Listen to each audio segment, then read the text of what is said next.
Hi, my name is Megan, and this is a Naughty Mess Knitting Podcast.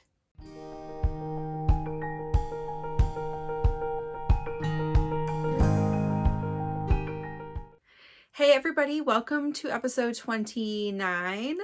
For those of you who are new, this is a knitting diary or knitting vlog, knitting podcast, whatever people want to call it, but I am just sharing weekly the things that I have finished, the things I'm working on, some of the dreams and plans for cast-ons. So it's an endless list. And I also talk about acquisitions, spinning, and books. Sometimes a topic. Today we have at least part one. I'm going to see if I can fit it all in. It sort of depends on how the time we're at when we get to it, but free patterns on Ravelry. I'm going to highlight some that were given. I've got a couple of categories. I'm not going to give a ton of detail, but I did look through all of the patterns. So I've got a couple of things to share about all of them.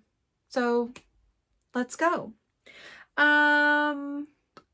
We can start with finished objects. I have a new one.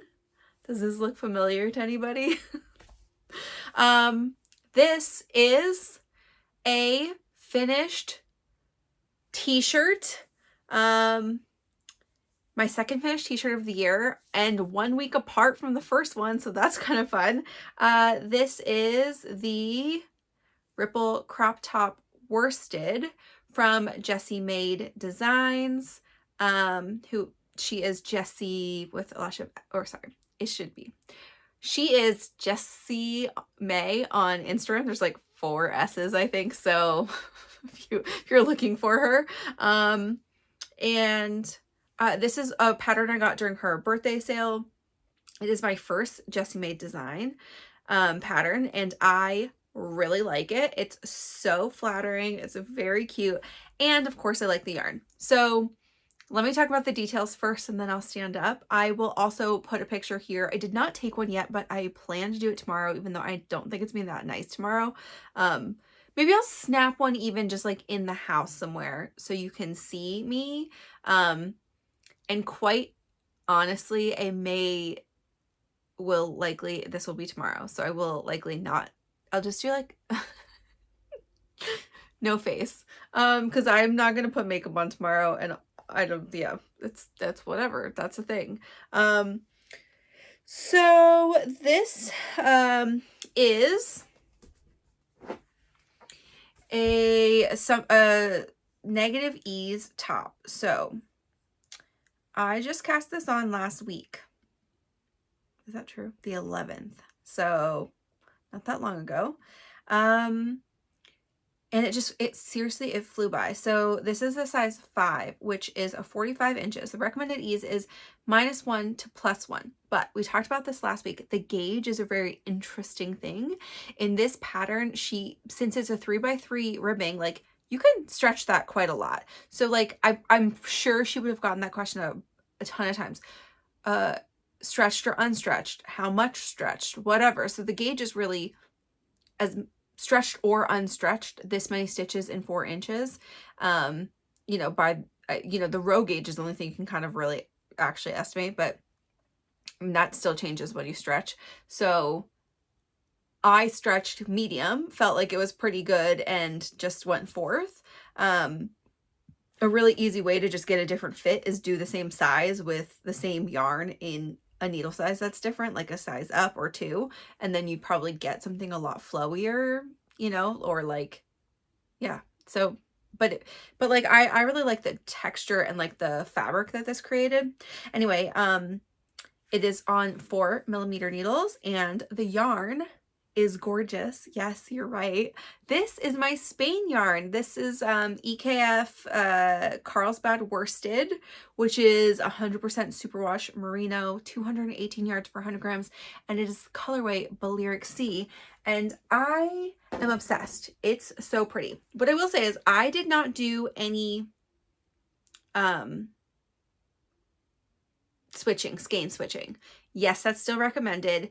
Yes, these came from the same collection, dyed at the same time, No, they're not all exactly the same. I can show you the differences. If I took like outside light pictures, you'd see a little bit better. I think it's going to rain tomorrow, so I'm probably not actually going to take an outside picture, but I will show you. So really quick on construction before I talk about the yarn again. This is bottom up, so it is cropped, and I'll show you where it sits on me, but it's bottom up. When you split front and back, you do the front, and you can see like this doesn't fit. Like here's my pickup line. It's not really a drop shoulder, and it's not exactly a set-in sleeve. Like if I pulled it up, I could pull it in a little bit more, make it more set-in sleeve area. I think I'll talk about the sleeves a little bit, but that's why I think it's pulling it down a little. I don't mind that it's a wider neckline because my bra straps still aren't showing. Anyway, you do like a V then. So as soon as you split, you do your decreases on each side, you know, the whole thing. The decreases are really smart. Look how flattering that line is. You don't have, there's no finishing, there's no edge finishing. So that's actually kind of nice. Like it did make it feel like whoosh, like it went so fast because I didn't have to do a ton of pickups and I cords and blah, blah, blah, other things. And then, you know, you do sleeves and boom. And I will say they are supposed to be 4.5-inch sleeves from when you cast on. There is no short row shaping in the sleeves, so you don't make a cap, even though like where it sits, it probably would sit a little bit higher on me if I had a cap and then the sleeve, because like where the underarm of the sleeve is, it's like just pulling it down a little bit. I don't hate it. I think if they were looser, then they would maybe not do that also. But again, I have big upper arms. So, and I mean, it's a lot of stitches, and it's definitely not like I have tons more stretch, but like I did not stretch this out. I did semi-block it. I sprayed it. I steamed it. I pinned it. I will put a picture here of before and after, like before I pinned anything or sprayed anything, it was like a scrunch top. Like, you remember those things that existed in like the early 90s and they were just like, they were this big and they fit an adult and you were like, what the heck? That's exactly what this felt like. Only like longer. It was like a very tiny tube. And then I sprayed it, I steamed it. It was, you know, I didn't stretch it a lot by any means. I stretched it a little bit, like still, that's not my body size. Let's be very clear, it's not anywhere close to my body size, but when I put it on, I think it just kept some of these like things a little more evenly open. That's what I said I was going to do last week. So I'll stand up and show you, and then we can also talk about the color of the yarn. I decided to be smart. If I just like move my chair away, then like look how much more room you can see. Okay, here it is. So it is cropped for sure. My belly button is right here. I mostly wear high-waisted pants, so that's fine for me. These jeans are not, they're pretty loose, but like with leggings, I think it'll sit great also. Yeah, I mean, it's form-fitting, obviously. It's got negative ease. It's got quite a lot of negative ease, actually, but yeah, I mean, I really like it. I think it's like super flattering. The neckline is a V, but it's not like too low. Like there's a little bit of cleavage, but like I'd probably still wear this to work and feel fine. You can see though, so like the sleeves are just a tube. So they're flat. So they are a little like longer in the under than the over. I think if I did this again, which honestly I very well may make another one, because of the way you do the edging of the neckline, like this would be a cute tank top. I think this is a 2-in-1 pattern, really. I tried it on before I put sleeves on and I was like, that's really cute. Mike was like, is it done? And I was like, no, I got to put sleeves on. He was like, why? I like it. And I was like, me too, actually. That I could also get away with just 2 skeins of yarn. Is that true? I think almost. If I did it in a DK weight, if I did it in a slightly larger gauge, probably also. Okay, sorry, I didn't show you the yarn. I don't know, it's not super noticeable, but like right here, the skein darkens a little bit. I have one sleeve that is darker than the other because I did use 2 separate skeins for that. And like you can't really see the line, but there's like a line like right mid back where I switched skein, or where I picked up for the back. It's like right here. You can kind of see it. It is lighter, that whole top half. But like I think that this, I mean, the color's still really, like, really consistent. I can see it. You can see it, like, right at the shoulder that those are. This is a lighter skein. This is a darker, or at least the darker part of a skein. But, like, I don't care. I feel like that's part of the fun part of, like, this kind of dye is not, I don't have weird, big, variegated pooling, right? Like, just having slightly darker spots, like, I don't actually think most people would notice that. And it doesn't bother me, especially like once I put it on, I was like, no, I feel saucy and super cute. And so that's what matters. So that is my completed, ooh, light change. Phone, don't do that. That is my completed Ripple crop top worsted. Seriously, I think I might do a tank top version, and I definitely would make another, maybe at a larger gauge. Like, maybe I would just make one that has a little bit like more ease, just, although I think that the fit is really flattering. Like, I feel like I'll pick this. One thing I could, like, if I wanted to have less cleavage, I think I would just make this a little bit shorter and make the body a little bit longer. And maybe, it's not really easy, like, on, I mean, you can do short rows. Obviously, you can do short rows on, ribbing. So, like, I could add like a little bit of bust short rows just to pull, you know, so that it doesn't pull the front, like doesn't do it like a U in the front. If I did pull this up a little bit, but I could make it a little bit longer. Like, I don't hate this. Like, this to me is also like for a going out, like, maybe not a work shirt, but like I would wear this to work. I also sit in my desk, and in the summertime it's certainly warm, but like I would sit down here with a cardigan over this and, you know, feel fine. So there's that. I love it. I thought the pattern was really clear. I thought it was really easy to make. Obviously, it took me very little time, 13 days. I finished today, so it is the 24th. It is nighttime. I am filming post baby going to bed. Mike was gone golfing for most of today. Baby and I were hanging out doing stuff.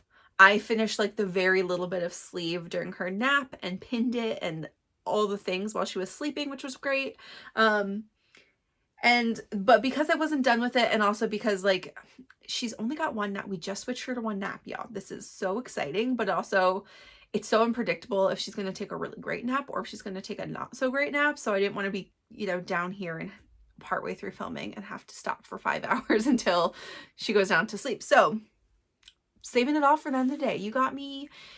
It's the Saturday though, and we had a really chill day. Baby and I had so much fun together. She is walking. She's toddling all over the place. She's finally feeling more confident so that she'll like change directions while she's walking and like walk an actual, like across an actual room. She's not running and she's not super confident, but she's getting there, and it's pretty funny. Her legs are also just getting so long. I'm like, oh goodness. We're gonna have a toddler on our hands any moment. Okay, so I don't even, when did they become toddlers? 2? Before that? I don't know. Okay, so done. I don't have any other finished objects. I have a couple new cast-ons and some yarn to talk about and the things on my needles. So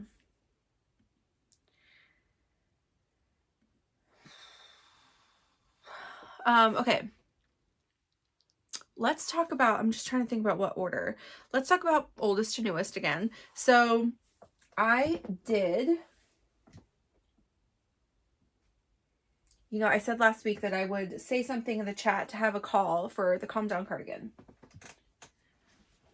I did not, but somebody else did. Shreya asked for some motivational help too. And so, and I'm very grateful she put out like a call, the call for let's chat with times. So I think we're actually meeting next week, but I said I was available this Friday. And so Shreya and I just had a call, the two of us, and that was very fun.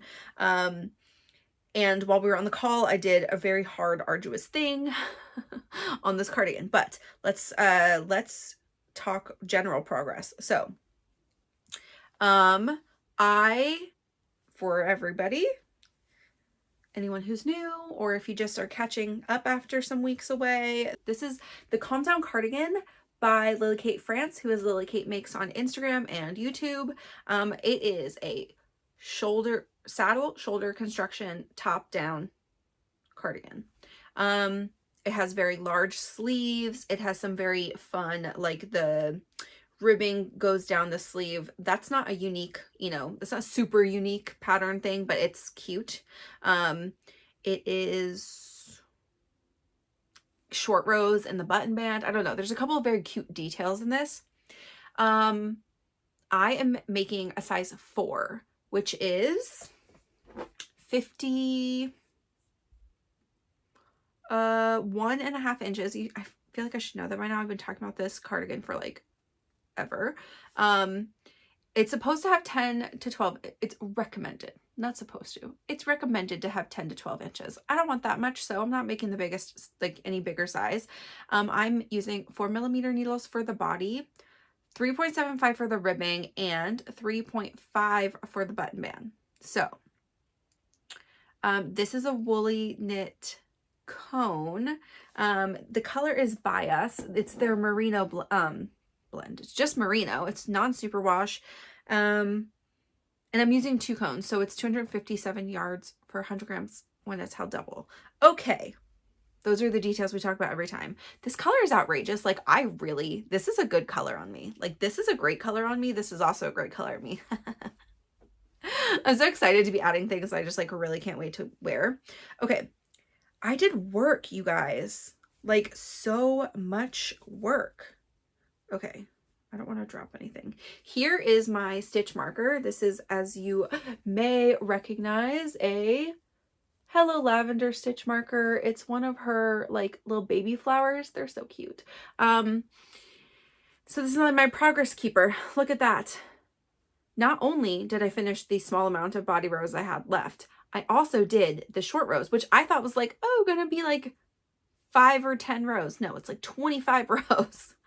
25 rows. And then I was like, that's it. I'm gonna finish the whole body. I did the ribbing. I did the tubular bind off. And I picked up the button band. So when Trey and I were on the call, I had just finished the ribbing like earlier that day, the day before. This was on Friday, Thursday. I think the day before I had finished the ribbing. And I was like, well, I'll work on it. I mean, the whole point of the call was to work on something this together. So I picked up the button band, and it's like 400 stitches almost. I mean, like I'm like 392, I think. Like, you guys, it's outrageous. So many stitches. But they have these like very clever, she tells you where to put a marker on the edge of rows, like on each side, so, and then you do exactly to that. And it was actually really easy, and her numbers actually worked out, because when they say sometimes like pick up every 4 in 5 stitches, and then you do that, and then you get to the middle or to whatever thing to check, and you're like 4 stitches off. I'm like, that's a lot. It's a big correction. I gotta go back and rip it out and do a bunch of other things. So that's, yeah, everything, the math was impeccable. But I did cut my yarn. So I just picked it up. And I knew that I was going to cut my yarn, because in the pattern, in order to not have an extra end over here, she has you do like a cable cast on, and then like an adding stitch. And we have other people who are already done this, right? And it is a detail that this pattern is so detailed and has such lovely finishing things. And I hate that detail. That one piece, it doesn't match, it doesn't flow. And the end, when the button band is done, she does like a regular kind of cast off and pattern. I don't even know what the cast off is, but it also does not, like, it looks more the same of the button band. So they do kind of match, but like it doesn't match the rest of the pattern. It doesn't match what your sleeves will be. So I'm like, but why? Because you can't just do a tubular cast on. So that's what I'm gonna do. I like got done this on the call with Shreya, and then I was like, yep, I'm done. I'm putting that in timeout, or just, in the corner, just for the day. And that was just yesterday. So I will do the button band this week. Hopefully I'll just get the whole button band done this week. We did some math, and it's like,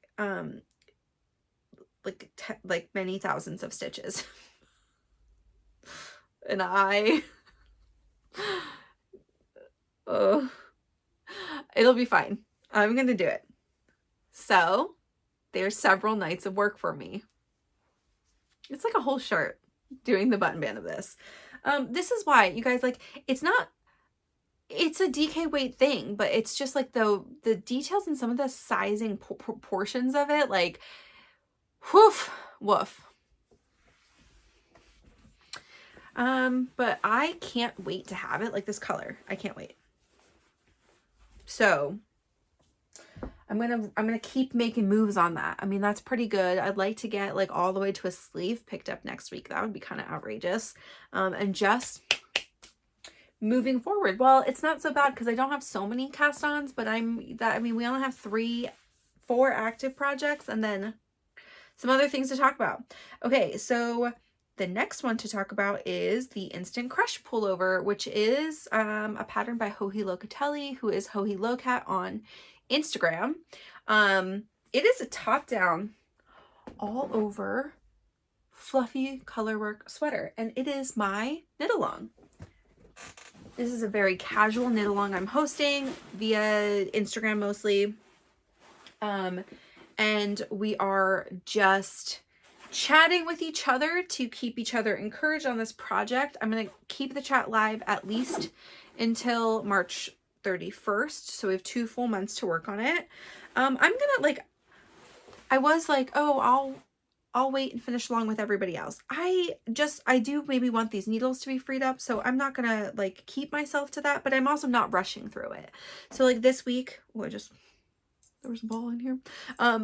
I just added, you know, what I felt comfortable with. Several rows. I didn't go to stitch. I didn't go to sleeves or anything. You can see my Norwegian thimble still on there. Also, how cute is this? It's a little Draco Malfoy. He's keeping me company. I don't know. I felt like he was color appropriate, even though he is Slytherin. Just like his face, his blonde hair. Anyway. This is, oh gosh, like I just looked in here. Can you see all these ends? It's like End City. I'm going to start sewing them down this week, probably. That'll make me feel better. It is coming along though. Where is it's yellow. It's over here.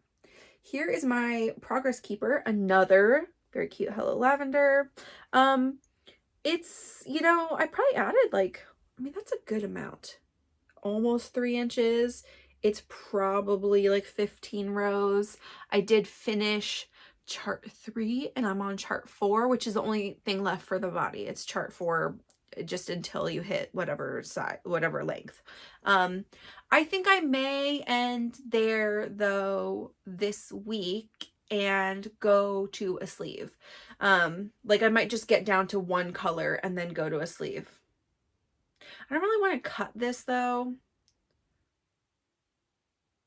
I'll kind of see. I'll feel it out. I'll see what I'm feeling. But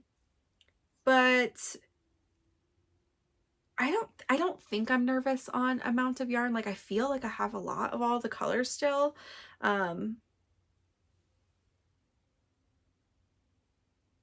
I don't know what I want to do. I think it's weird to finish the whole, just as me personally, like I never do it. I never finish the whole body and then go to sleeves.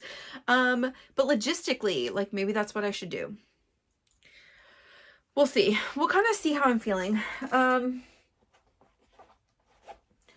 You know, I also kind of like Sleeve Island. I like put myself there early because I want to, when I'm done the body, I want the sweater. That's generally how I feel. I feel like finishing the body ribbing of anything is a lot. And then I just like, I want the sweater at that point. I don't want to have to go to sleeves and do all this other stuff. We shall see. Oh, by the way, what I'm drinking today is some sangria tea, which is, it's called like Sangria Zinger from Celestial Seasonings. And I thought sangria was going to be great with my Spain yarn finished object. It's also just super yummy and herbal. No more caffeine. It's like late. Okay. My next, I didn't give you any details on that. This is the size 6. It's 47 1/4 inches. It is supposed to have 0 ease, just the closest to your size. I'm using 4mm needles for the body, 3mm for the ribbing, and I'm using Surrey lace, held double in the colors, from Back Loop Yarn Co. And by the way, I don't know if anyone goes through my links and things. A couple weeks ago, Erin's shop was down for a little bit, and now it's back up, and she's got yarn, and so go visit her. The colors are Frost, the light blue, Tia Beanie, the speckly one, Goldenrod, the yellow, and Nordic, which is the dark blue. And it's 74% baby cereal alpaca and 26% silk, 328 yards for 50 grams. And I love her Surrey. So we have people of all experience doing this. So gauge is something that I think comes with time knitting. But I will say, like, I'm using the 4mm needles. I'm also maybe the only one using Surrey held double, which is fluffier than mohair. So like, I'm hitting gauge pretty accurately. I think some people did move their needles up. Some people found like it was just challenging to get gauge with that. This is just not like a PSA to everybody. If you are interested in knitting it, definitely gauge swatch, and maybe make a slightly larger one so that like you can really tell what's going on. Because it's not pleasant to rip out. Like we all know, fuzzies are not pleasant. Charlotte is making one also. She's joining the knit along, and she is using fingering and mohair, and I think she's hit gauge or pretty close, although Charlotte and me also. I think almost all of us in our knitting group have like said this on a, like, you know, as we talk about projects, like hitting row gauge is like really aspirational. Like, I'm often not on row gauge. It's why I like when things have measurements so I can figure out where I'm supposed to be. I'm off row gauge for the Calm Down cardigan, and I didn't realize until I had like finished all the body rows, and then I measured it and I was like, I'm an inch off, which means I'm like 1 stitch bigger row gauge per inch. And it was not terrible. Like, it's okay. I'm okay having a little more length on that because it's already oversized. And it's not oversized, not terribly long oversized. But even that. So, and I feel like it's like a really good density, what that fabric is. I wouldn't want it to be much denser than that. So, anywho, let's go to my next one, which is a gift knit. I started this last week, and it has grown quite a lot, actually. This is the clay sweater by Ozetta.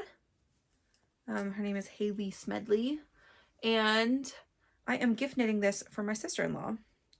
You know, I keep thinking to myself like every night, but it's always late when I'm working on this one. It's like the last thing I do before bed because it's just, it's easy. I don't have to use my brain very much.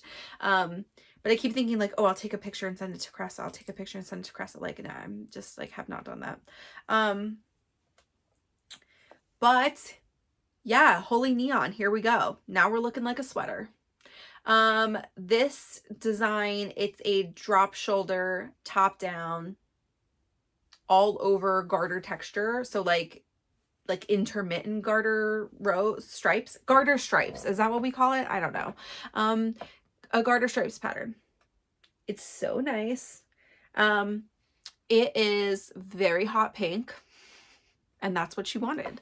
So, this color is Flamingo, and it is in Basic DK from Back Loop Yarn Co., which is 231 yards for 100 grams, and it's a 100% superwash merino. Making the size large, which is 51.5 inches finished bust circumference. It is supposed to have 10 to 11 inches of positive ease. That's about what it has for Caressa, I think, or, you know, give or take.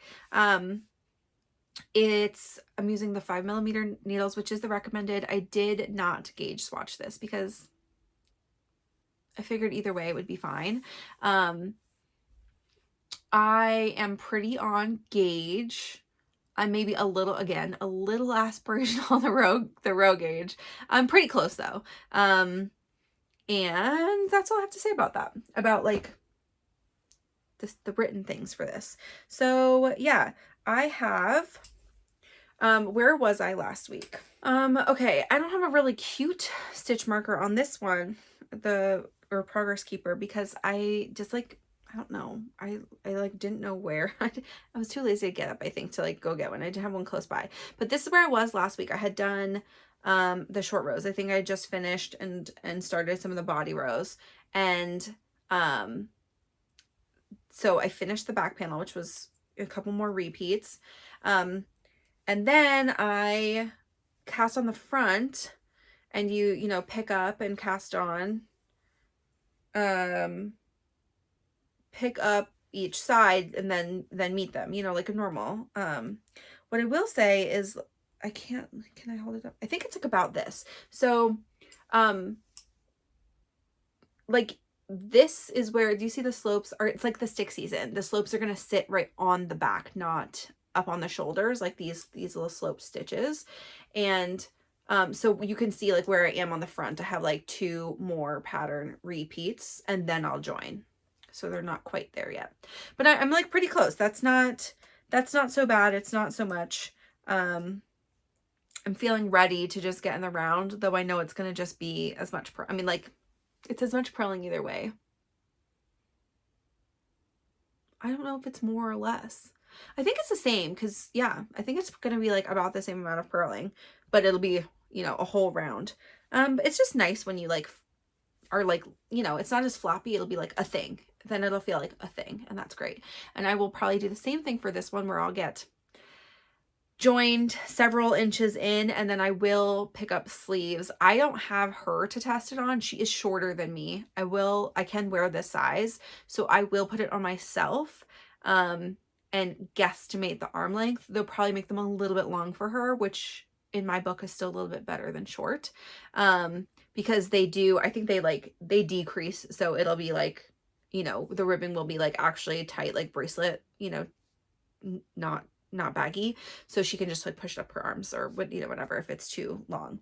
And then I'll pick up the collar. Obviously I'll pick up the collar before I pick up sleeves. I don't know if that's obvious. That's what I like to do, because that's the only way you can tell if it's like sitting right. Otherwise it might be like slipping too far one side or the other. Anywho, I have extra yarn. You can still see there's a couple skeins here, but I had wound 3 to start. I'm not done, even 2. But I took up 2 more, because I'm just like, I'm gonna wind them like a couple at a time, just to get them ready. But I had something else to wind, so I brought those upstairs. Okay. Let's talk about my last cast on. New cast on. And then I'll talk about something that sort of didn't happen this week. So this is a surprise cast on, and I was saying I was kind of craving like a travel project. I was craving socks. I still am craving socks. I'm probably going to do that, but not until this is done now, likely. This is called the Small Fry Scarf, and it is a test knit. Y'all, I was so good. I didn't have any test knits since I finished December 31st, right? I think that's when or December 30th. I finished my duotone. That was my last test knit. I mean, that means I haven't even signed up for a test knit since like October. That was maybe even September. No, probably October was the last time.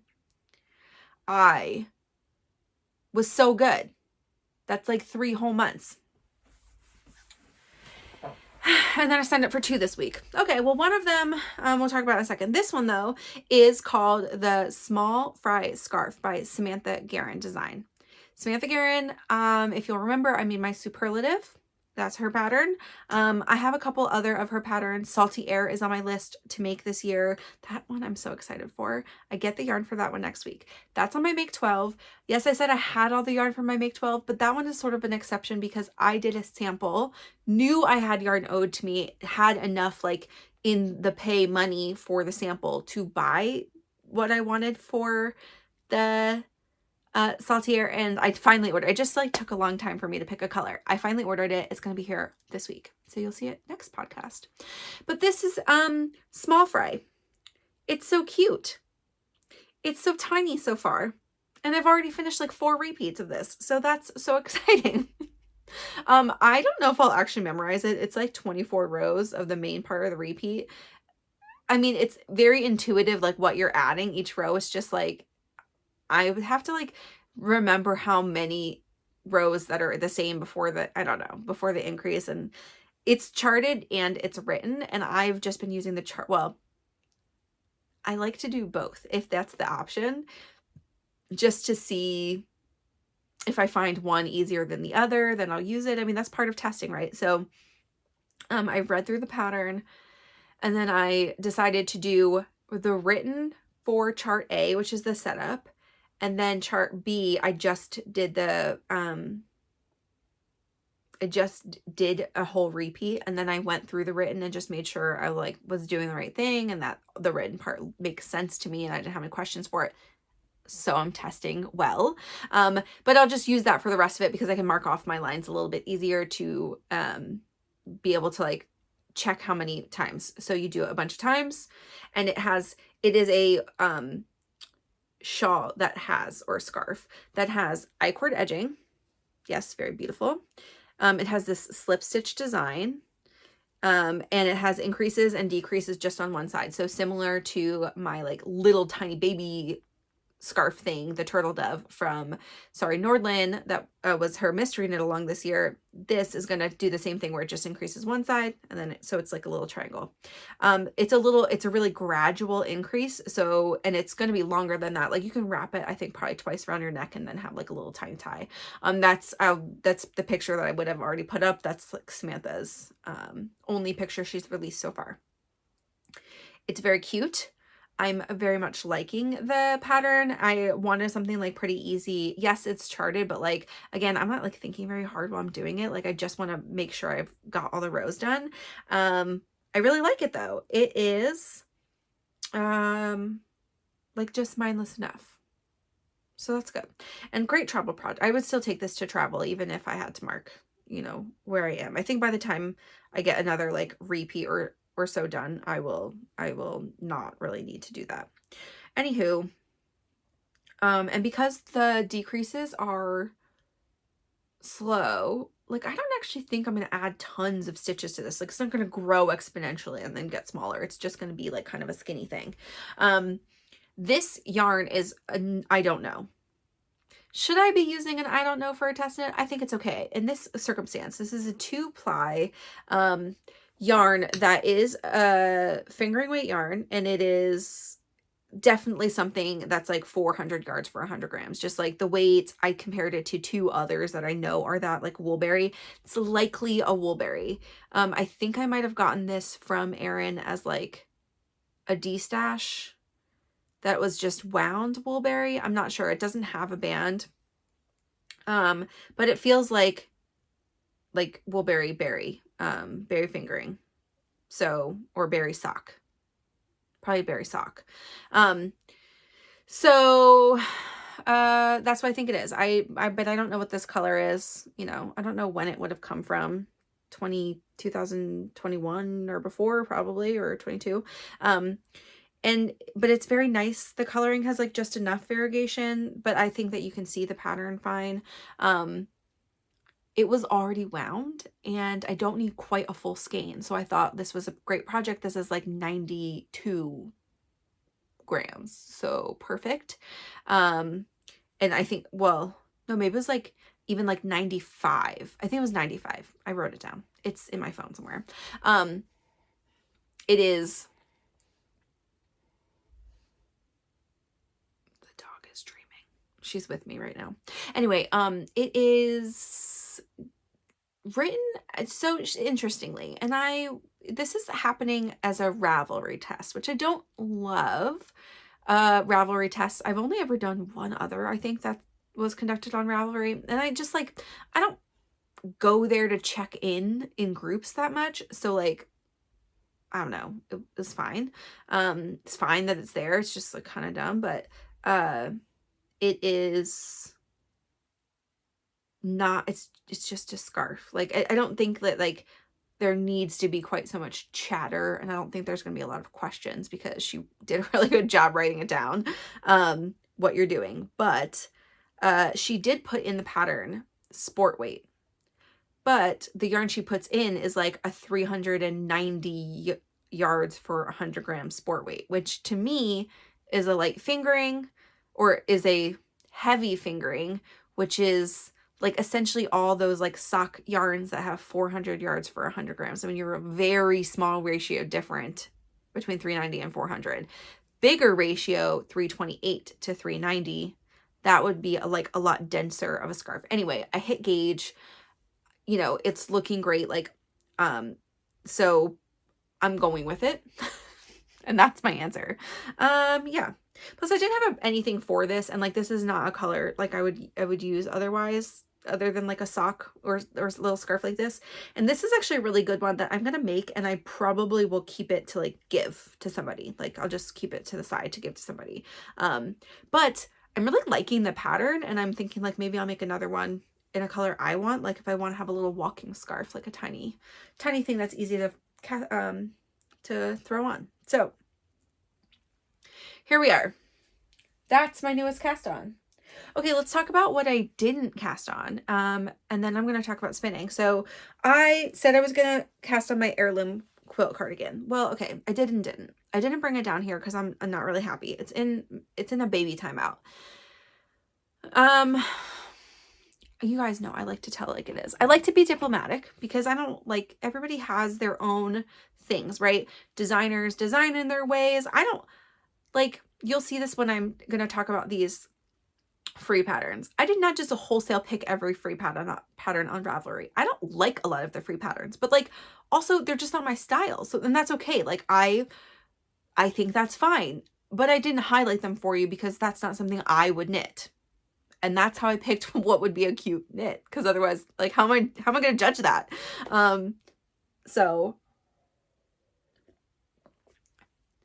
anyway, what I'm trying to say here is being mostly diplomatic about this. I'm a little bit unsatisfied with the Heirloom quilt cardigan pattern.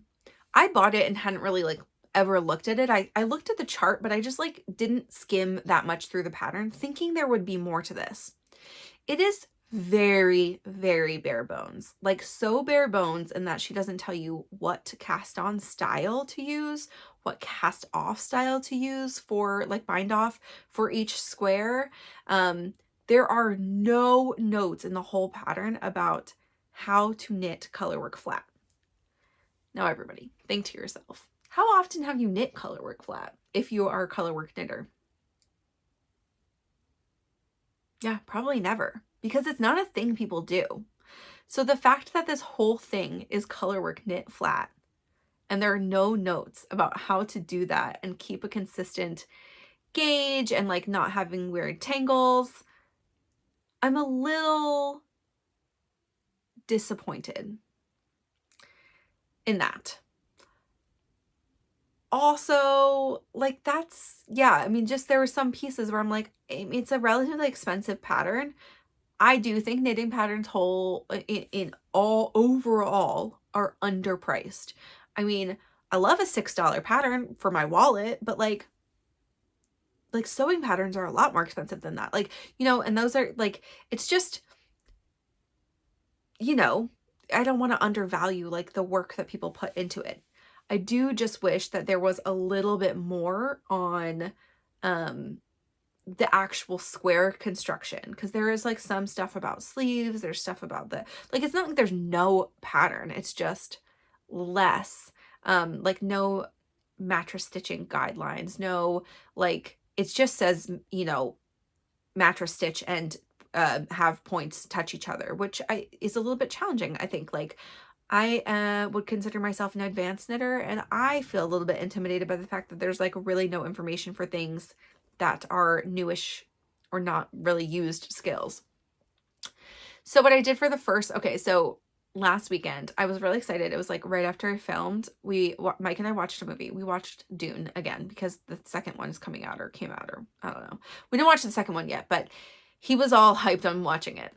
it's like the slowest movie known to man. I don't know. He says it's great. We read the book together, and the book is like cray. It's great. I didn't want to read any of the rest of them. Also, we read it on audio. We like listened to it on audiobook together, and I just felt like the narrator was really irritating. And yeah, anyway, so I was like, okay, I will make a square during this movie. This is a long movie, and it took me like the whole, not the whole movie, it took me a long time in the movie to make this square. One square. And I felt really unsatisfied with it by the time I was done. Because when you're knitting flat color work, you have to essentially use intarsia techniques and stranded color work techniques. That is not easy to do. And also, I am still debating on what kind of stranded colorwork technique. Do I want to use a like ladder back jacquard, which I can do, but doing it on the wrong side, I've never learned how to do because you don't do that. And so that is weird.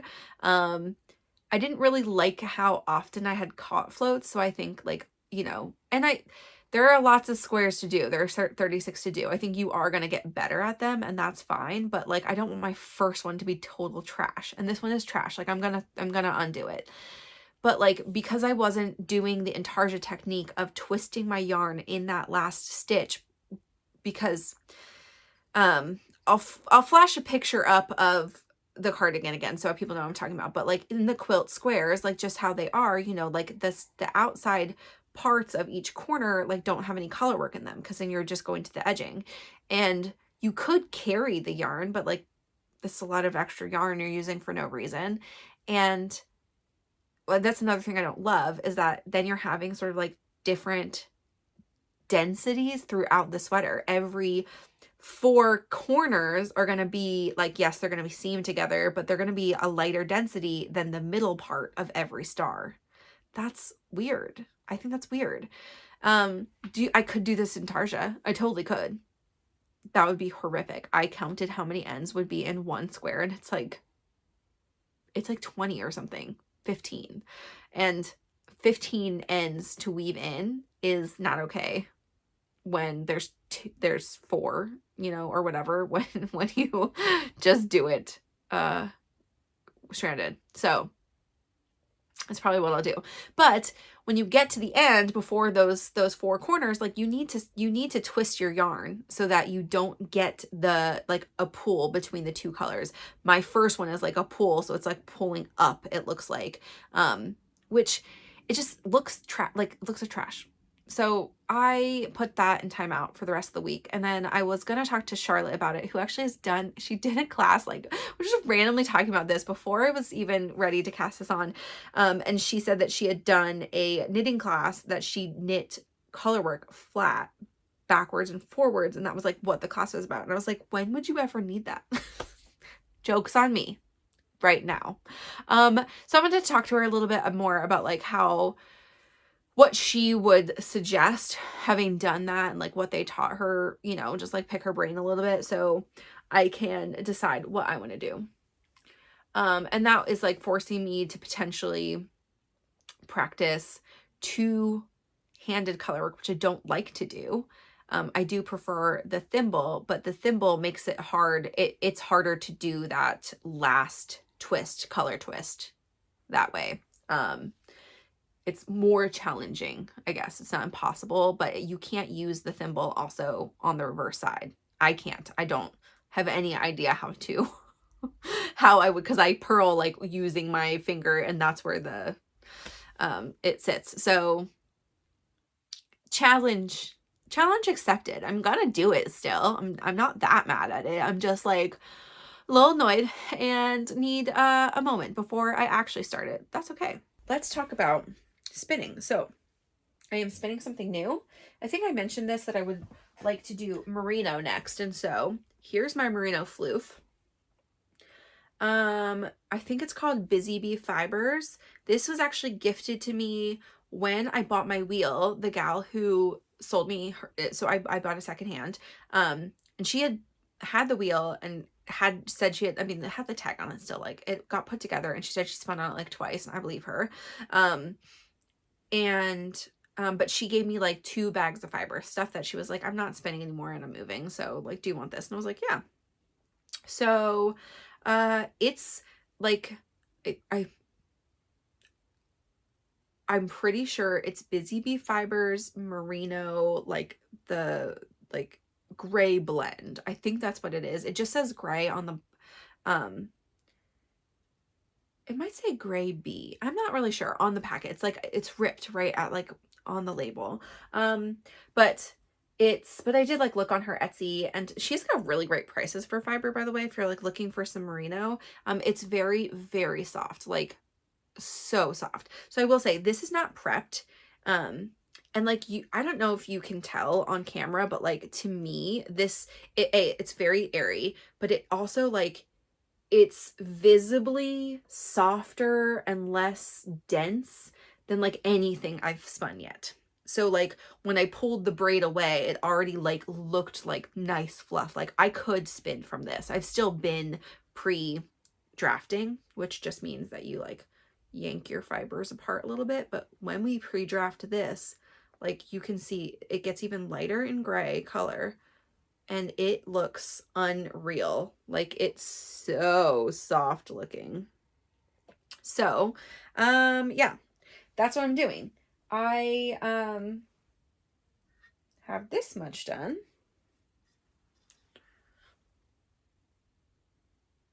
I'm trying to spin this just a little bit thicker than the last couple that I've been doing, so I get something that's like very much more a true sport weight, maybe even like a light DK. That was great. That's fine.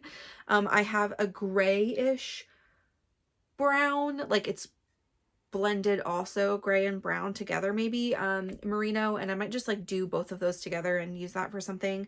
What I will say is there's a DRK spin it to knit it knit along happening right now, just starting March 1st. I'm not really sure, which I think I will join. I should probably look at the details then, but it is, I think it's hosted on Ravelry, maybe like also Instagram, but Jess from La Mercerie, which is here on Bainbridge Island, is like co-hosting, and so I think the prize is coming from her plus Andrew Mowry. I'm not really sure.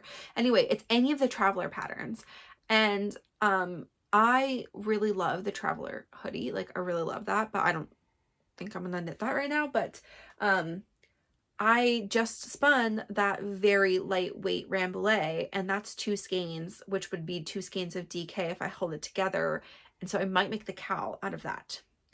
But I might also see where I get with this, and I could make the cowl out of this. That would be like extra crazy soft.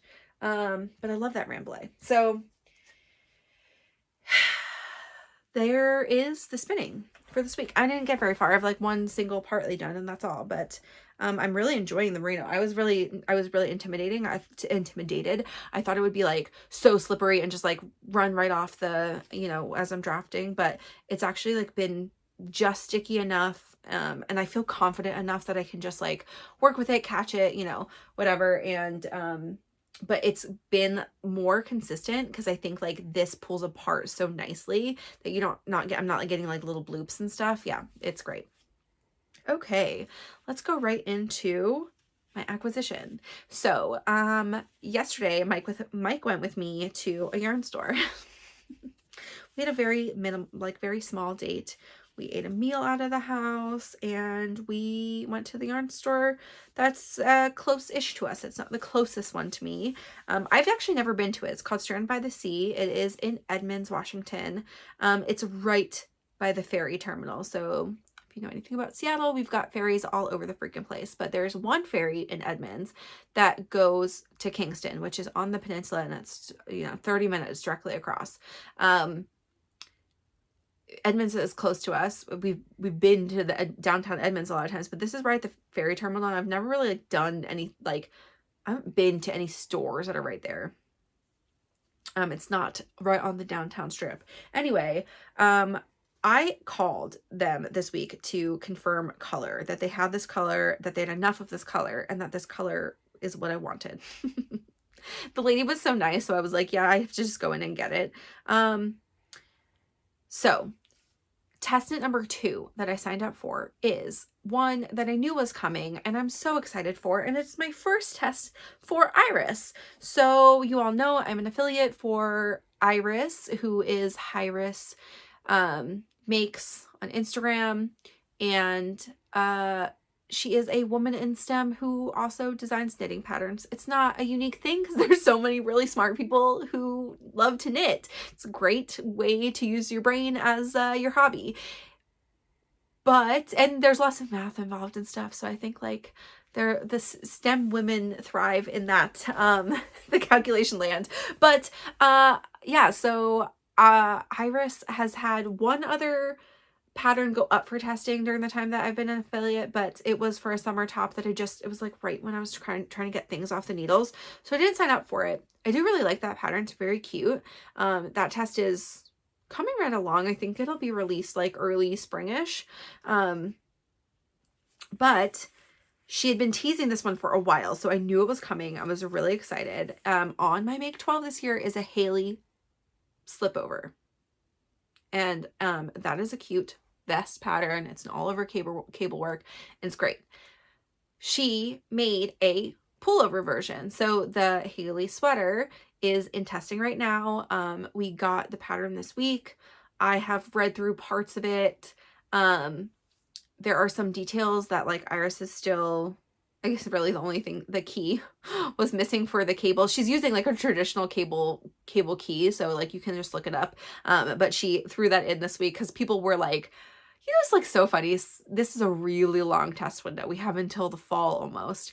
And it's still funny how some people they're just so hype that they're like casting on the instant that they get the pattern in their email. I love those people. Those people are my people. I was not there yet because I knew that as I went to sign up, I thought about it, and I do have some yarn.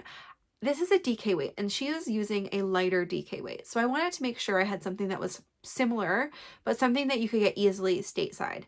The yarn she's using is something that you can easily get in Europe or the UK, not so easily over here.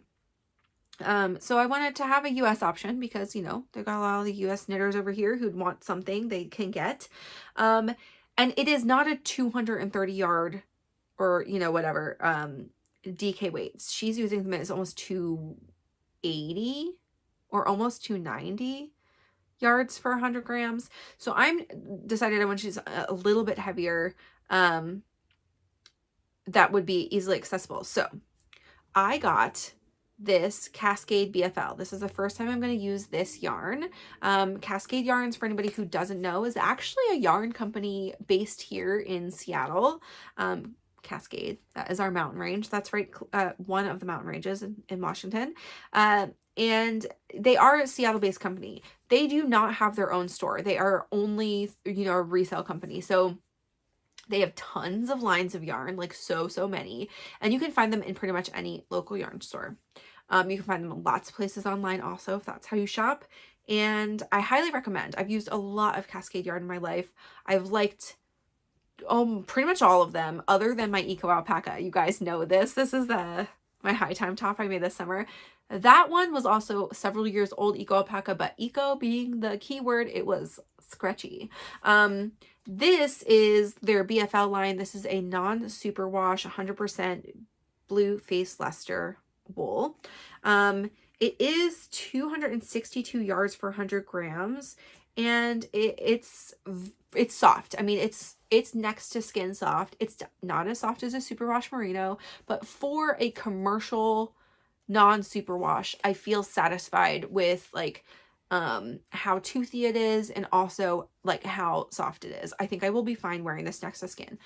This is a v-neck, but I also, so it's a v-neck sweater. I hopefully I've already put the picture up, but the reason it's this color, not only because I wanted yarn that really was close. I think Rocky's TK would be another great option if you were going to use a superwash yarn.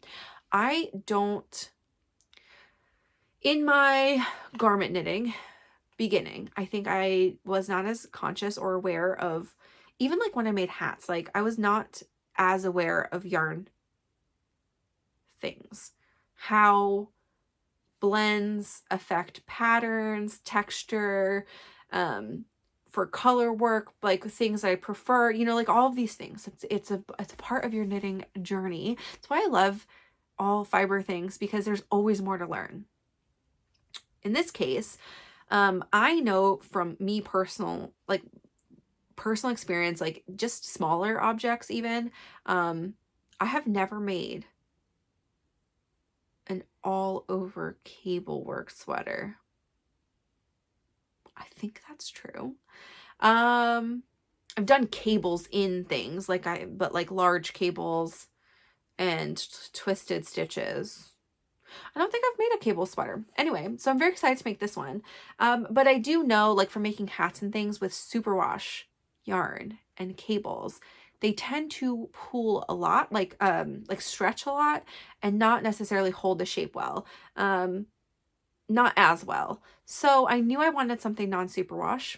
I'm also less scared of non-superwash than I was years ago. And like the toothy yarns really like keeps the texture. So that's exciting. That's one of the things I needed. I also knew that I wanted, and do you remember me saying this last November? I really wanted an all over cable work Christmas sweater. Yeah, well, I decided that like in November, like it wasn't gonna happen, everyone. I didn't even attempt. I didn't get yarn. I didn't even really pick a pattern. Picked a couple that I really liked. I picked yarn that was potential, and then I had like taken too long to do all of that I was like, I'm definitely not gonna make it for Christmas. And I didn't want to stress myself out. So I decided I'm gonna make my Christmas all over cable work red sweater in the beginning of the year, because like I may not make another cable work sweater. What if I really hate it? I don't think I'm going to. I love making cables. But yeah, so this is the red. This is called 09 Red. That's the color, in case you're wondering. It is a very vibrant, beautiful red. What I wanted was, and I'll show you,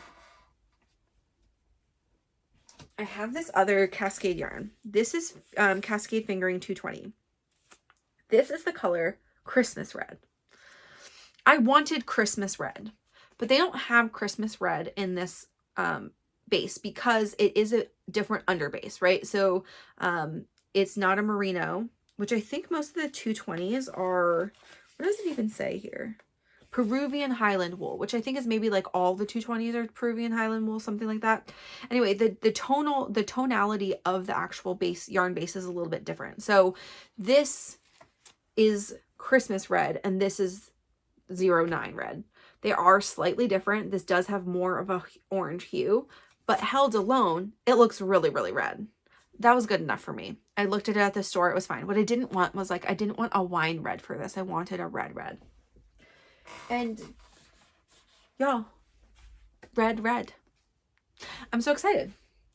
And that was my purchase. A sweater quantity worth of red Cascade BFL for my new test knit. Let's talk about books real fast. So this week I finished Fires of Heaven, which is the 5th book in the Wheel of Time epic fantasy series by Robert Jordan, finished by Brandon Sanderson. I don't think it's like till book 11 that he writes. We'll see. I've never read anything by Brandon Sanderson, and he's definitely on my list. Like, I've heard really great things about a lot of series that he's written, so we'll see like if I like his continuation. Obviously he's gonna be writing more in this style anyway, but like as long as I think he did a good job, I will read his other books. I enjoyed it.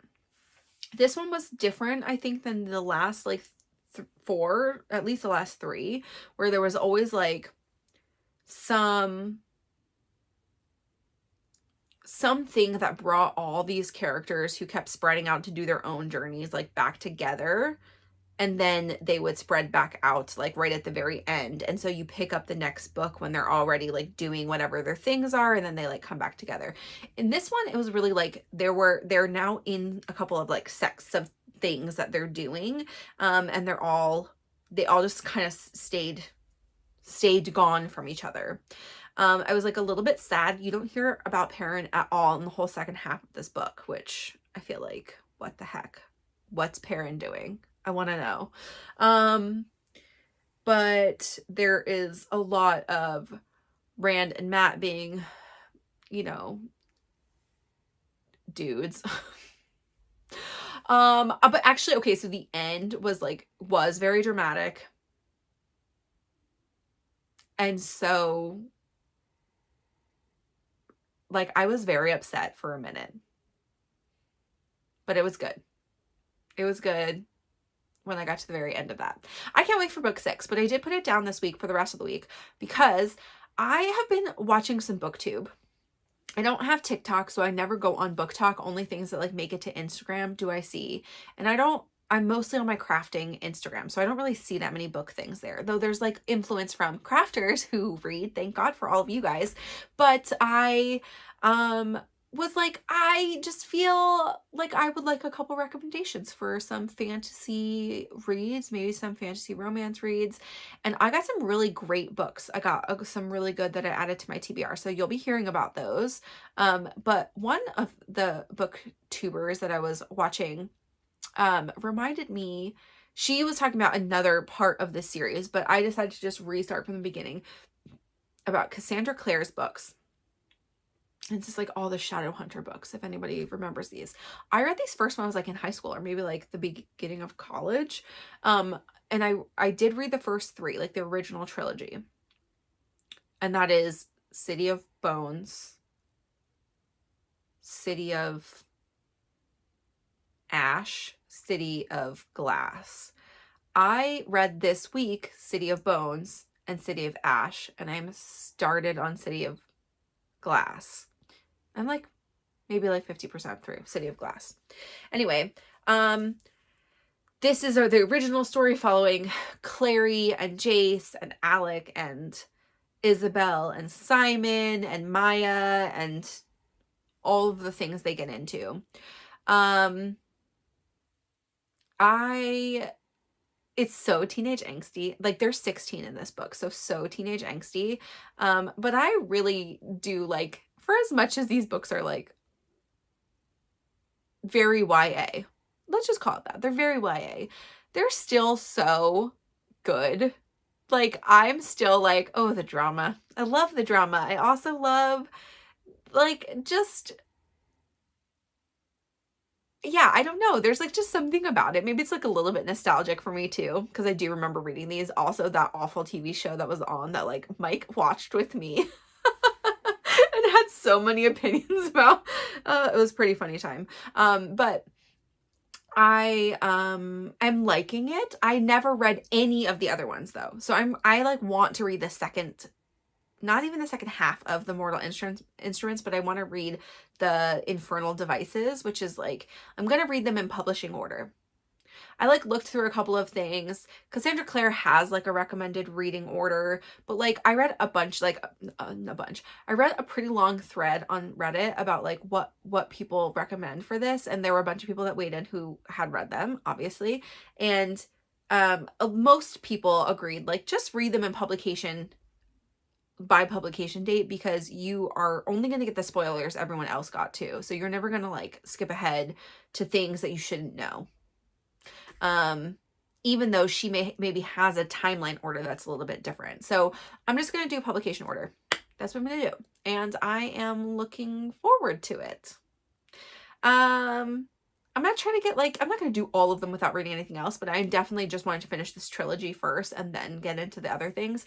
I got a couple off of the TBR list like already from the library, so I'm going to read a couple of those. One or two of them are standalone, so maybe you'll hear about some of those next week. Okay, that was really it. I now would like to talk about free patterns. So somebody had asked me via Instagram several weeks ago if I could highlight some free patterns. This was after I talked about what do I like from, like, what do I look for to buy a pattern? And I thought free patterns was a really great idea because there's so many on Ravelry. Again, I picked the ones I liked. These may not be ones that you like, and that's fine. but I am creating a Ravelry bundle with all of these and some more in it, and it's just called Free Patterns. I'll put the link below, and if you want to go in there and look at any that I picked, like, be my guest. I will also link just to the Ravelry page for all of these, though many of them are hosted somewhere else. I'm going to do that because I think like the Ravelry page still has like the easiest to see like weight of yarn, you know, yada yada. And that's where I was originally searching. Okay, so I'm going to do this pullovers first, so we'll see how long this takes, and then I may do the other things at a next week's episode. So I'm going to start off with one of the very most popular ever. Okay, and also let me pause. What I'm going to do is, oh, sorry, I have a hair on my lip. I'm going to highlight yarn weight. I will put the picture here for all of them that I'm talking about. The yarn weight, construction elements that I think are important, like short rows. And, you know, it's not the end of the world if something doesn't have short rows, but I do think that's a good fit indicator. And then like any special techniques, the construction style, and that's kind of all. Like, I'm not going to go super in depth. I did look through all of these actual patterns because you can actually get to all of them. So, first, and this is one of the most popular patterns. It's like the first one that will come up for pullovers, maybe even on Ravelry, and that is the ever-present flax. The flax is a pattern by Tin Can Knits. There are 3 versions of this, and they're all free. And that is a light, a DK, and a worsted. I think I'll just put the worsted picture here. It's like the one everybody knows. It is a simple construction. It's a raglan construction, top down. It does have short row shaping, but the short row shaping is in the mid back, not right at the neckline. So it's a little bit different.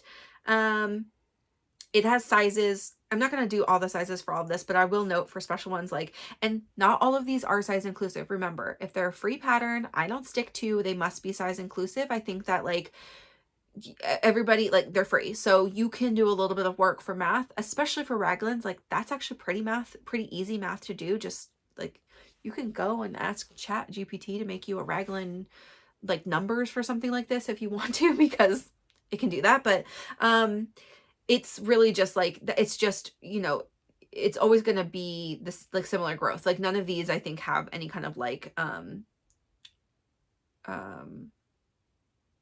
compound raglan shaping. These are all just regular raglans. So, but what I will say about, oh, and the detail from flax is that it has like down the sleeve, a garter rib, like a little garter section.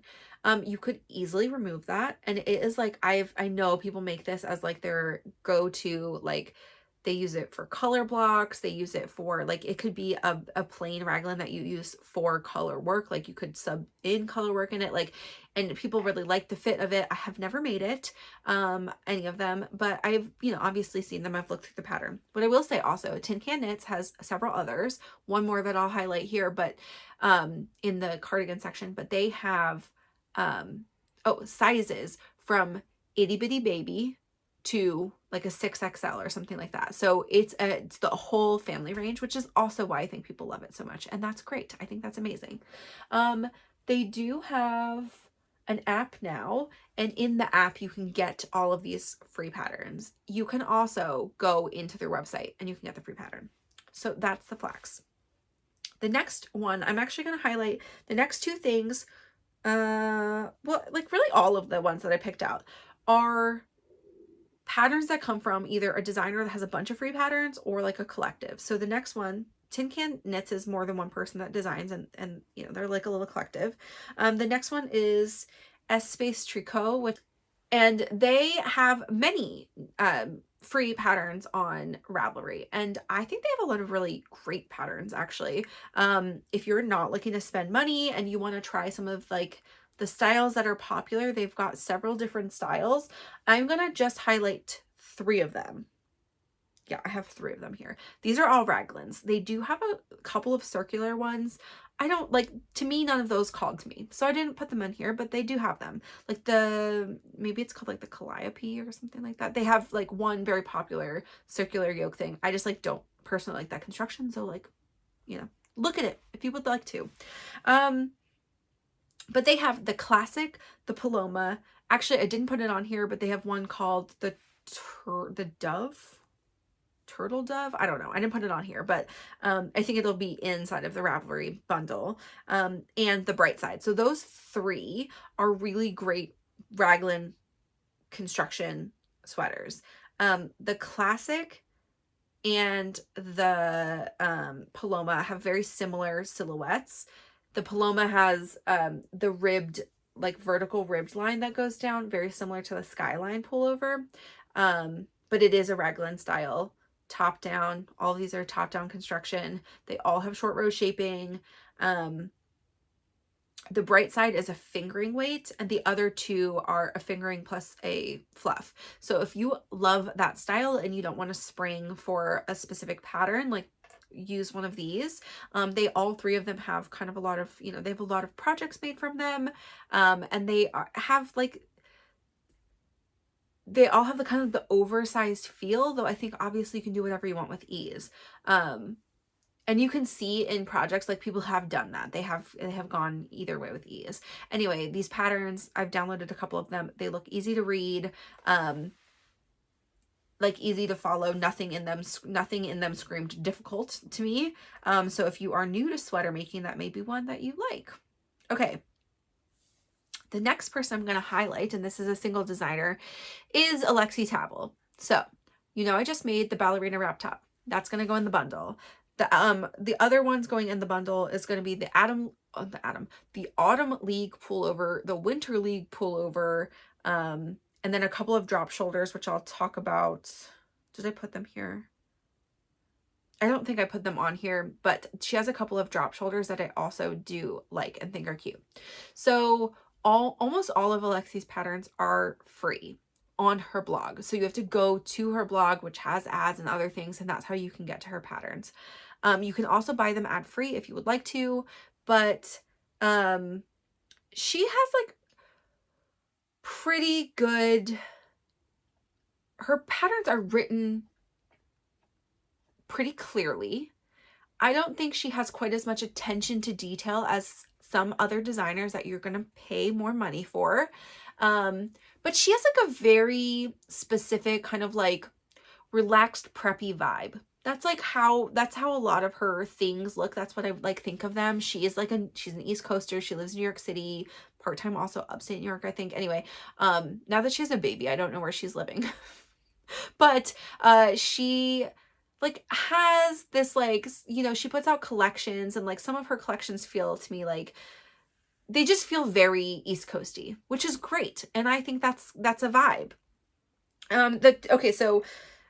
The Autumn League pullover is like a sweatshirt style, like as in it has that little like X cross thing that's on like some sweatshirts, like in your neckline. It is also, it's got flat short row shaping and then joined in the round. So that's a kind of not unique, but that's a technique you'd have to know. That has a picked up neckband, so that's also a skill. It is top down otherwise and seemingly very straightforward. The Winter League pullover is just the heavier weight than that. This one, the Autumn League, I think is a DK weight, and I think the Winter is a bulky weight, and I think there's even like a spring or summer that's just a short sleeve version. So if you like that style, you've got all the options. The raglan is cute. It does have a split hem. What else on this one?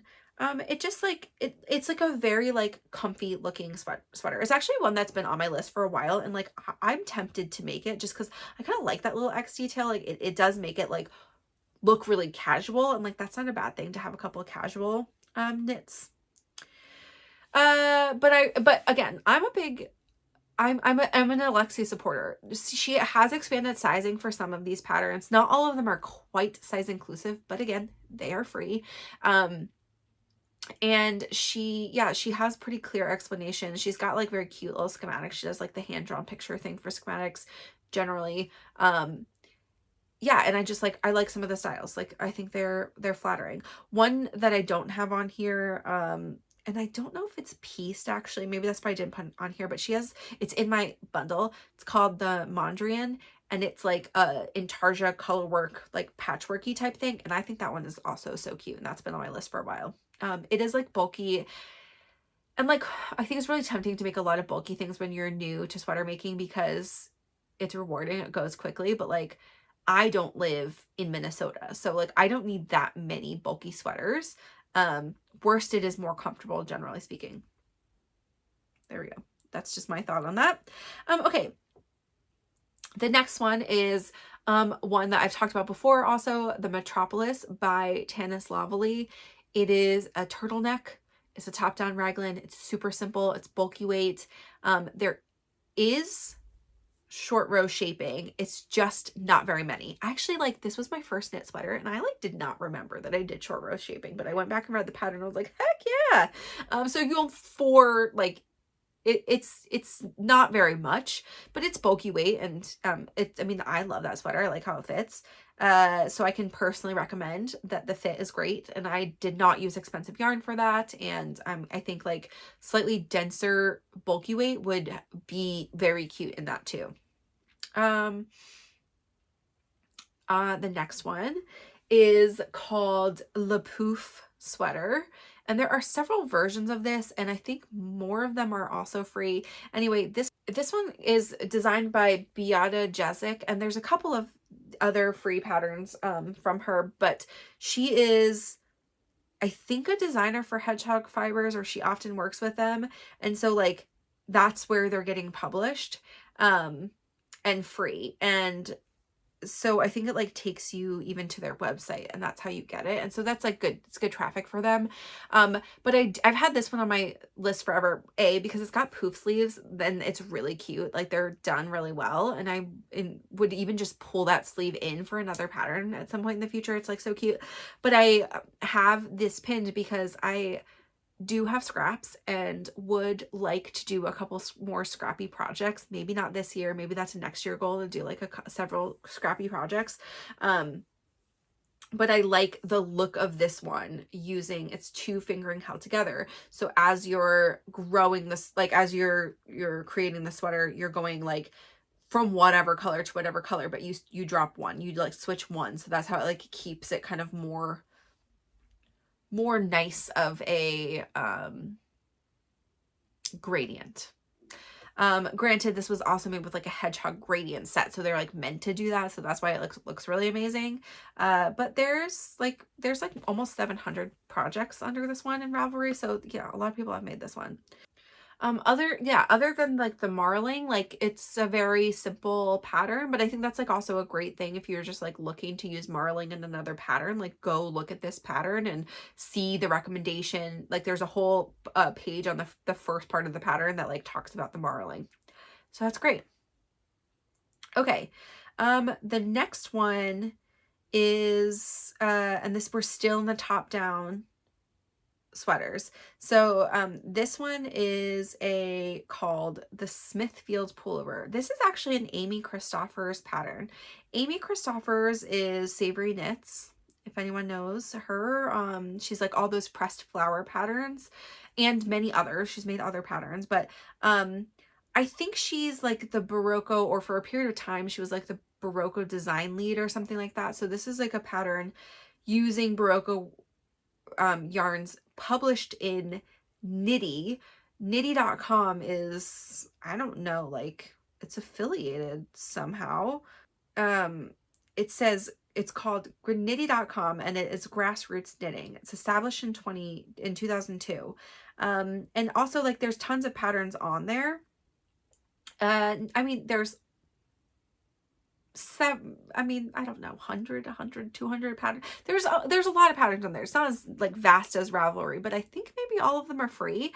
And they like they rate them and level like how hard they are to make. I looked through like all of them and I didn't find that many that I liked, but I do like a couple of these. So there's a couple that I'll talk about, but this is the first one. So this is a Smithfield pullover. It is a raglan and it has an all over texture. She calls it, it's got like a specific name, this texture, but it's like kind of like, looks like, you know, it's knits and pearls. It's like a little bit of like an elongated broken rib brick thing happening. Maybe she called it the granite stitch. I think that's what it's called. The lines are really cute. The raglan lines are really cute. I mean, this is from 2014, so this is a pretty old pattern. It's got a high-low front and back. It is long, and I think that the neckline is like pretty high. I mean, normal. It's like a high crew. It's cute. There are, I don't think this one has any short row shaping though. But it does have like the high-low hem. Just the way that the raglan is made, like, I don't know, it still looks pretty flattering. But okay, so the next pattern is another top down, but this is like the craziest. I mean, it's got the most like texture. So this is a cable knit sweater. It is like flat knit to join after the underarms and then knit together. It's called the beatnik, also from knitty.com. It's really cute and is in, I think it's like an Aran weight, so it would maybe go kind of fast, but if you wanted a free cable work pattern that's a little bit unique, this is the one that I am choosing for you. The sleeves have a texture. You pick up the neckline. There's not much else. I mean, like, that's a very different kind of construction. So like if you feel comfortable or want to try that, that's a great free pattern for it. Looks pretty clear. The patterns are not like sparse, but because they're also sort of like on their blog, the format is not awesome. But you know, it's still free. So that's what I have to say about that. Let's see. Oh, okay, so in another top down pattern I want to highlight is one that was sent in, and it is called 100% That Witch. And it's a pattern by Brittany Westmoreland. I'll put the picture here. This pattern is so fun. So it's a top down circular yoke construction, like color work yoke, and it is Halloween. Obviously, like 100% that witch. There's some stranded color work in here, and it's fun. Like when I saw this comment, I was like, ooh, that's an intriguing name. It lived up to it. This is what I thought it would be. So, and also the pictures are so hilarious. Like this person, Brittany, like she took pictures with a pumpkin on her head in a graveyard in the sweater. Like that's so much gumption. But yeah, it's size inclusive.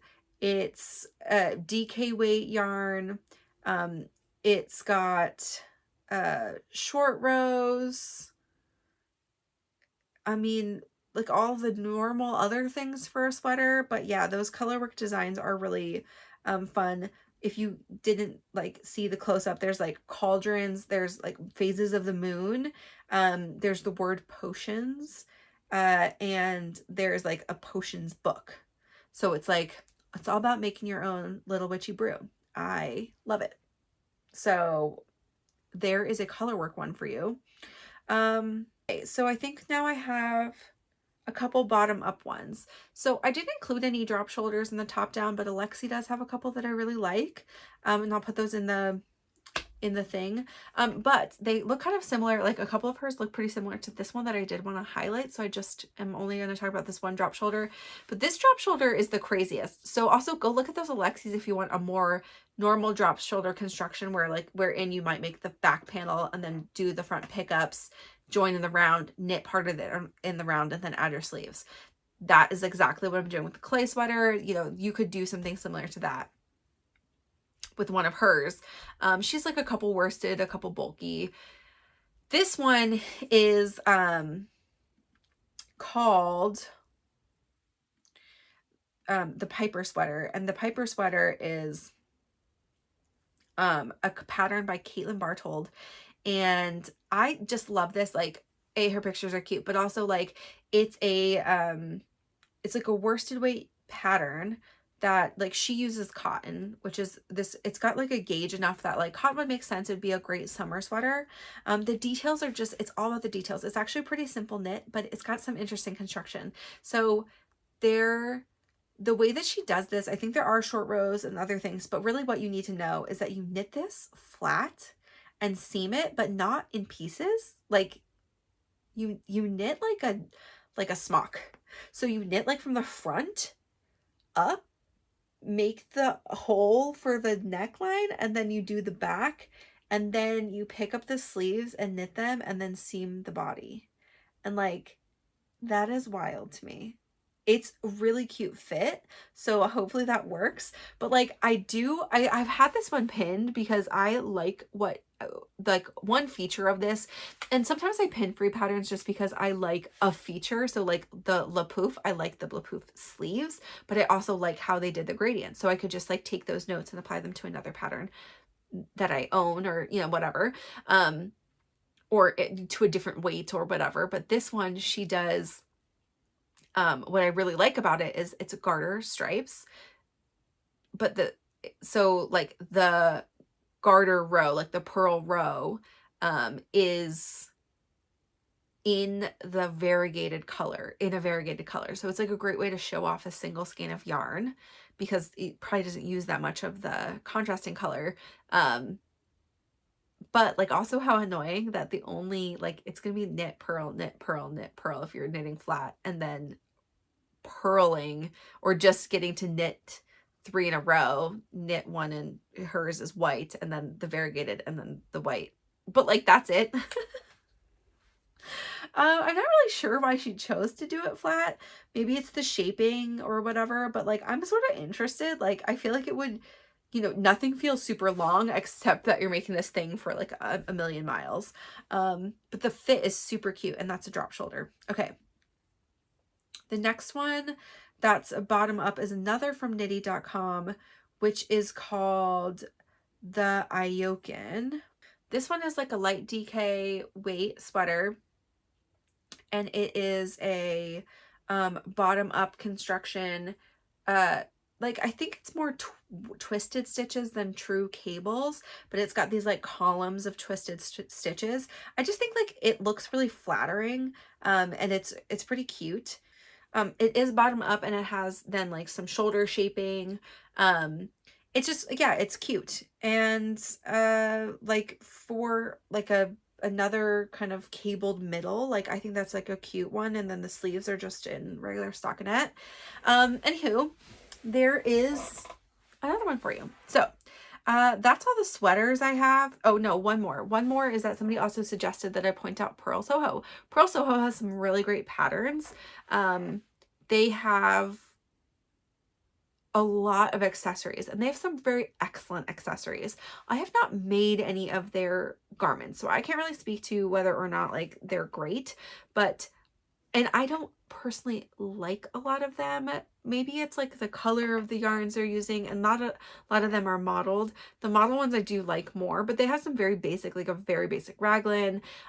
This one though, I really like, is called the Dappled Light Pullover, and it is a bottom up construction, stranded color work, circular yoke. And I think that's kind of interesting. There you go. That's what you have to know about it. But it is a fingering weight sweater. It's very pretty. And if that's like something you're really like gravitating towards, there's not quite as many of those that you can find on Ravelry, like fingering weight, that have really nice designs in the color work. So like, that's a great option. I'm going to stop there. I'm going to stop with long sleeve things. Okay. Next week, I'll go through tank tops, shawls. I will highlight just like 1 or 2 sock patterns I really love. And I will give the other accessories. Like, I'm just going to put them in the bundle, the other accessories people gave. But I'm tired. I don't want to talk anymore. And that was a lot of patterns. So that's your information for this week. Now you have some greatest hits of my deeming from Ravelry and some information about them. I hope that if you are looking for a free pattern, you like one of those. I also, I buy patterns. So like and I give the information as I buy them. I thought this was an excellent pattern. I think like, depending on what you're looking for, there's some options for you. But thanks for being here on my knit chat this week. I want to know what you were working on. Also, if anybody has any great advice for knitting colorwork flat, lay it on me. And I will say, like, I didn't talk much about what I'm dreaming of next. Now, I have 4 things on my needles. I have not cast on my test knit. What I did say, this test knit is until August. I mean, it's almost a full 6 months. It's so long. I don't want it to take that long for me personally, but I'm also maybe not feeling super rushed to get it on my needles right now. Not saying I'm not gonna get it on my needles very soon. I just may do one more project and then pick it up, or sub it in after another project is done that's currently on the needles. What I'm kind of thinking is we have another friend knit same color knit. And it's not on my Make 12, but it is the color Grapefruit, which is right here from Explore Knits and Fibers.